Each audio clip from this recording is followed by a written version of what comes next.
Hey guys, there were a ton of issues with my microphone last night. My audio was fading in and out. I had to go back over and dub over some parts. So please excuse how my audio sounds on this episode. I promise I will have it fixed before the next episode is recorded. Thanks.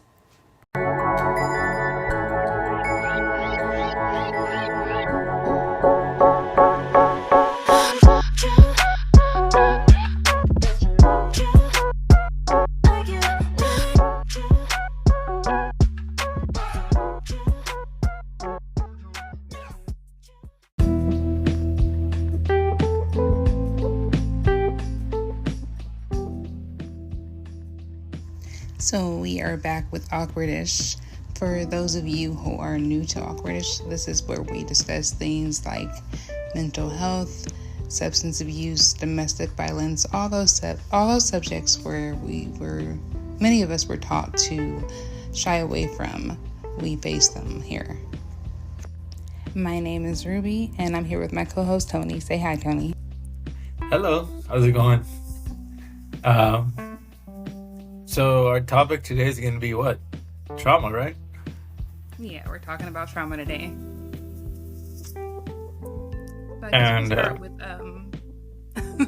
guess we'll start with what is trauma before we even get started talking about it. So I tend to always look up what the technical definition of something is. So according to the APA, trauma is an emotional response to a terrible event like an accident, rape, a natural disaster, an attack, or something like that. But those of us who have experienced trauma know that it goes so much deeper than that. That sounds like it's something simple, but trauma can affect your day-to-day life. It can affect the way you eat, sleep, breathe, the way you interact with people. Yeah, it can make life anywhere from uncomfortable to unbearable. Yeah, and it's like, and there are different types of trauma, right? There's acute from a single event, chronic, which is from like domestic violence or abuse, and complex, which is varied. It can be from a factor of things, right? So Yeah. There's all these different types, and then one that's really common with people that live in lower income areas is just with it's PTSD. That's the most common type, one of the most common types of trauma, along with domestic violence, abuse, and things like that. Like, I know I myself have experienced that, just from living in some of these areas, and also from being in a domestic violence type situation when I was young. And some of these things really stick with you. Want to share a little bit about your story with trauma? Yeah, well, I can remember from when I was a little kid, one that really stuck with me was that this was in Mexico, and these two guys were having a duel. I think it was like an argument over a horse or something. So they did it old school, and they're like, sundown, wear your best, come with all your possessions on you, and basically we're gonna fight to the death over whatever argument we had. And that's exactly what happened. They showed up, and then they ended up, I remember having a gunfight in the middle of the street, and then one guy was wearing like a light color, and that's the guy that ended up dying because he got shot like 8 times. And it just stuck with me. I remember seeing that, just the sounds, the gunfire, the smell of the gunpowder and all that. And I can remember it as if it was yesterday, right? And also just from growing up, there was often there'd be these gang battles and stuff like that. I remember one time we saw a guy get jumped, and then his eyeball was dangling out. of his face, and it was just like, it was grotesque, and it was just like, wow, it's real out here, you know? Yeah. So it was just things like that. And also, like, I remember a guy was shooting at another guy in another car and didn't care who he was shooting at. He was like, it was like randomly up and down the street right outside my high school. And it was just one of those things growing up where it was like, it was common enough that, you know, it was just another thing that you saw. Yeah. So, like you said, with it being so common, you adapt and you develop these behaviors, these coping strategies that you don't even realize aren't considered to be quote unquote normal. And you have all these expectancies and these trauma responses, and you think that it's just, you know, that's just life because it's what you grew up around. Yeah. And it can be a little jarring when you get out there and you discover that not everyone has to go through these things. Right. Because I was like, oh, you guys didn't experience that? Like, they're like, no. I was like, I thought it was normal. Like, what's going on here? I guess I can relate to that in a similar fashion because of when we moved from the Bay Area to Nevada, because it was so different out there when we moved there.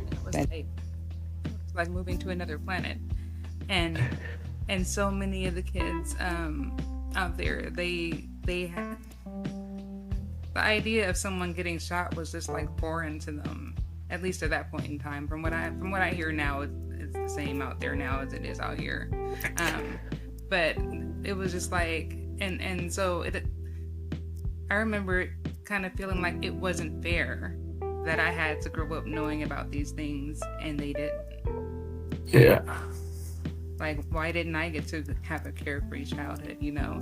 And it's things like that, those emotions and those traumas that often lead to people self-medicating through substance use because they want to forget what they see and what they go through.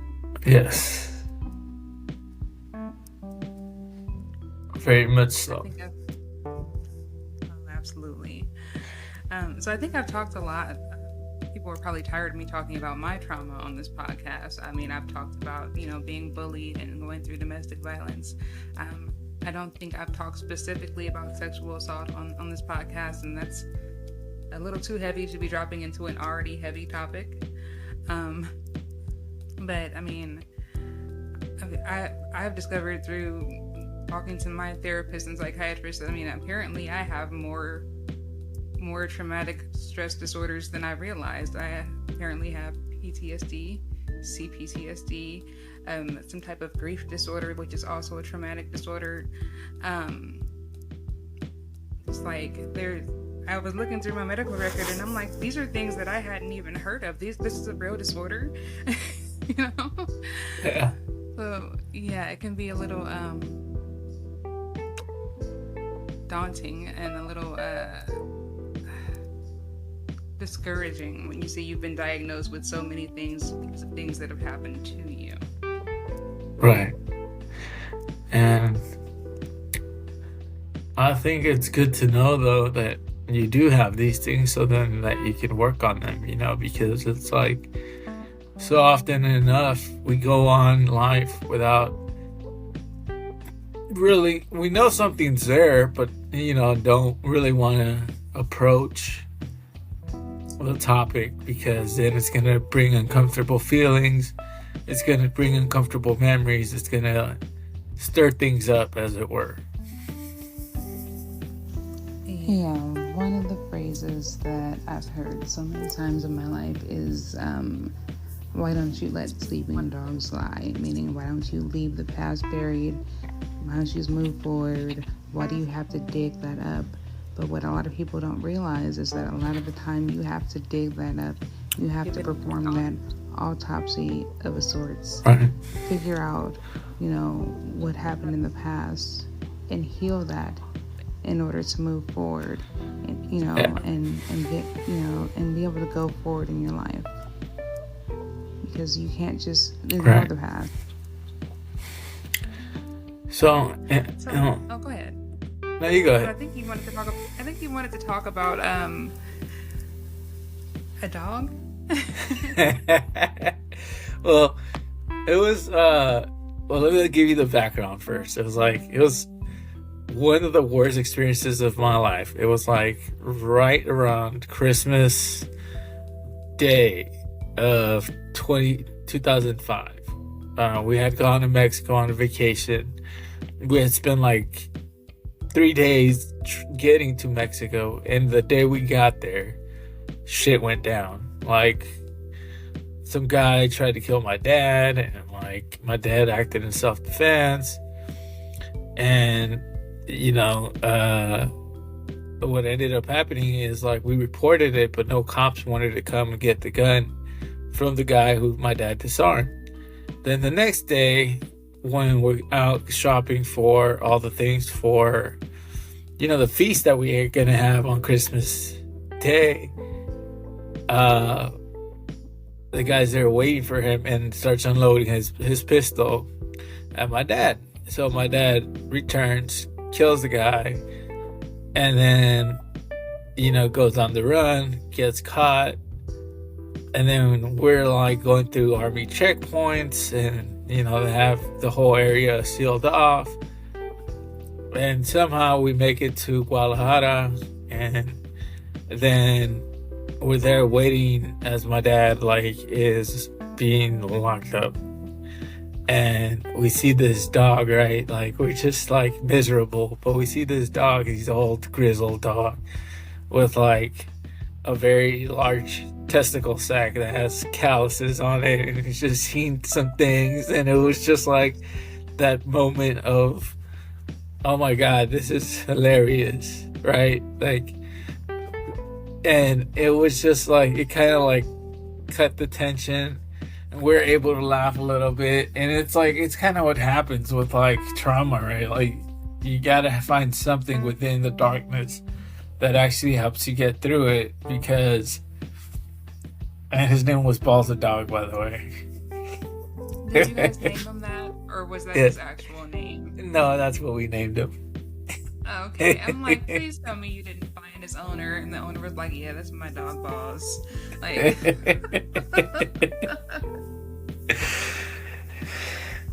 that's what yeah, we that is named so him. true. That is so true. But that when you're going through something so dark, you have to grab onto the teensiest bit of something to hang on to until you can come through on the other side. yeah, Sometimes you don't even know if you're gonna make it through to the other side. So you just grab onto that something, just to get through the day and just to get through the hour. yeah. So I'm gonna use that to segue over to something very interesting that I found. And it's so funny. One of my clients at my addiction counseling job, she recommended this article to me, and it's by Valentina Stoycheva.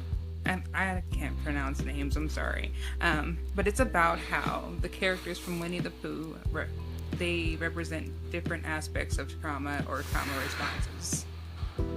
And as I was reading it, I'm like, oh my god, like this is so true, and it explained why I relate to some characters more, and why I related to some characters more in childhood versus adolescence.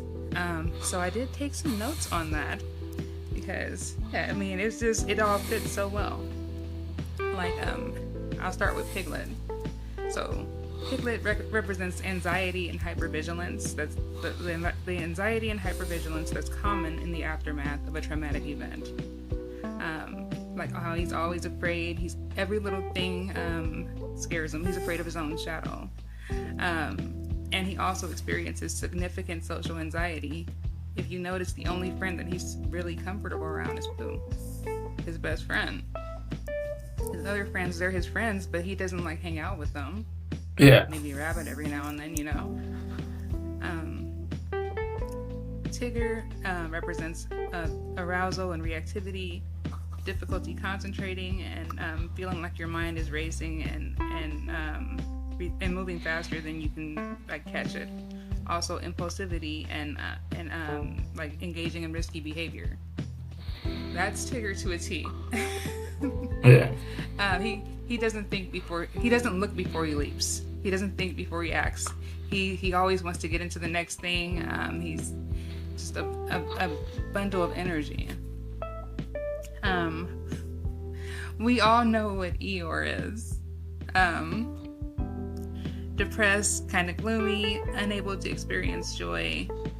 But one thing that the article pointed out that I hadn't thought of is that he's perpetually self-critical, and he's always surprised that his friends care about him. And how often do we get into that feeling of like, why does anybody even care? I'm not worth it. How often do we blame ourselves for our traumas? You know. Rabbit, obsessed with order, inflexible, irritable. That's because traumatic events threaten our understanding of the world. So many of us become control freaks in the aftermath of a traumatic event. And I know I did. What do you think Owl is? Discernment? That's actually a good guess. He actually has difficulties with intimacy. So he's aloof and can only connect through intellectualizing. Like, if you notice, all he does is sit up in his tree and he like preaches at people, like lectures people, but he never actually connects with them. You know, he doesn't actually hang out with them. He doesn't, they don't ever share a laugh. Right. He just kind of like, he lectures them and he flies away because he's afraid of connecting. Okay. And then the last one is Pooh. This one actually took me by surprise. So it says he's lovable, naive, a bit scattered, and he has to remind himself to think. But it says he represents dissociation. Okay, that makes sense. Yeah, it's just for some reason I don't know what I thought Pooh would represent, but that surprised me. To me, it makes sense because he's kind of disconnected and kind of like very much in his own world. That's true, yeah. So, which characters do you feel you relate to the most? I think Tigger and Pooh. I can see that. Yeah. Why do you say that? Because it's like I tend to be really what's the word? Really not look before I leap. Kind of impulsive. Very like into my own world at times. That's why. Clouds. Yeah. Yeah. Okay. And see, for me, definitely, probably the last 25 years, I've related more to Eeyore, especially the being surprised when people care, or when people compliment me, or or just when people are nice to me, and it. When I say that out loud, it sounds bizarre. But there's always that feeling of, well, maybe I don't deserve it, Which is something that I'm working on in therapy. But yeah, definitely relate to Eeyore. And probably a little bit of Piglet because I have severe anxieties that I'm also working on. Okay. I could see both. But we're all works in progress.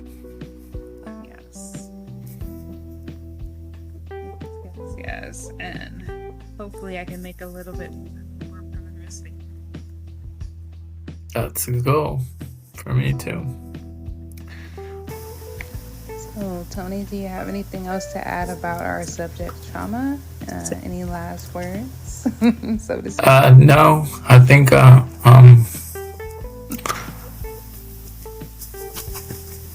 talked out. I'm all talked out. All right. Well, to everyone listening, if you could please follow us on Instagram at Awkwardish Podcast. We're also now on Threads, which I guess is Instagram's answer to Twitter, under the same handle. Also, please remember to like, subscribe, and rate the podcast. That will help move us up the ranks and be shown to more people. And stay tuned for the next episode. Yay. Yay.